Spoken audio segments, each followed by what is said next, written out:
आज पवित्र सावित्री अमावास्या। ए सावित्री अमावास्या साधव स्त्री माने प्रातः स्नान कर नीति नियम अनुजाई निजर पूजा अर्चना करपरी पूर्वर सत्य सावित्री पूजा अर्चना करते वर्तमान साधव स्त्री माने एकत्रित हो पूजा अर्चना करुवा बेले प्रथम थर पर गजपत जिला पारलाखेमुंडी उपकंठे जाजपुर ग्राम किन्नर भौणी माने एवं साधव स्त्री माने एकत्रित हो पूजा कर कौन रही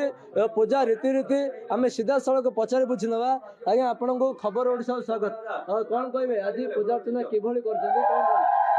नमस्कार मु मधुबराड सर्वप्रथम समस्त को मु सावित्री उपलक्षे हार्दिक शुभेच्छा और शुभकामना देवा सह आम जाजपुर ग्राम आज माँ मान सहित सावित्री व्रत पालन करने आसु।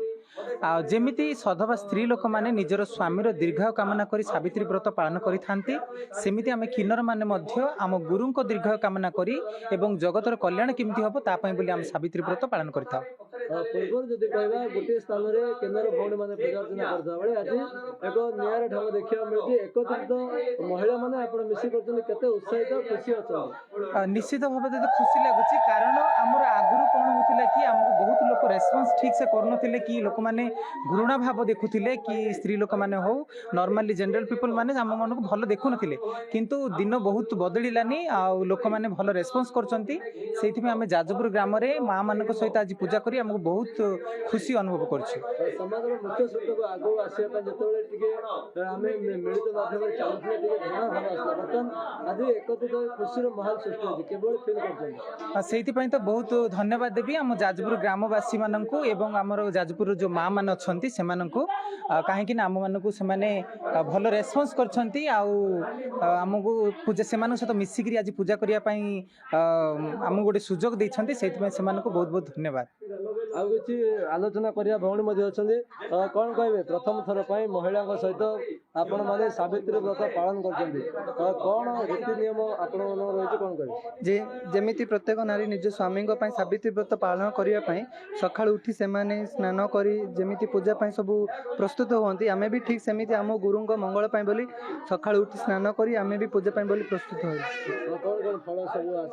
आंब पणस ताଳ खजूरी नाना प्रकार फल पाचिले नहीं आमे सावित्री व्रत पालन करू। केतेबेले आसले प्रातः स्नान किबरि थिला प्रत्येक नारी जेमिति आमे प्रत्येक दिन जेमिति स्नान करू सेमिति आज भी ठीक सेमिति मुंड को गाधे हल्दी लगे स्नान करू। पूर्व आमे वन दुर्गा मंदिर रे पूजा करूथुलु एबे आमे प्रत्येक मां मान सहित मिसी जाजपुर रे पूजा पाठ करू। पूजा सरिया परे गुरुंको जदि नमस्कार करबा गुरुंकर मंगल कामना बोली कोन कोन रहि जाते प्रत्येक नारी निज स्वामी को जेमिति गुड धुई पादुका ये करंती आमे भी आम गुरुंको पाद धुई पादुका ग्रहण करथौ। बहुत खुशी सब किन्नर भौणी मान सहित आलोचना करुले जेभली गोटे साधव स्त्री निजर स्वामीर दीर्घायु कामना करी पूजा अर्चना करछंती सेमान मध्य जगतर कल्याण पाई एवं निज गुरुर मंगल कामना करी आज सावित्री अमावास्या पालन करछंती।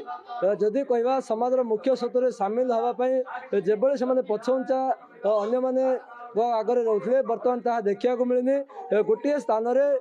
महिला माने एवं किन्नर भौणी माने एकत्रित होई पूजा अर्चना करछंती एवं बेस खुशी रहितबा से माने सूचना दैछंती। गजपति हेमंत प्रधान खबर ओडिशा।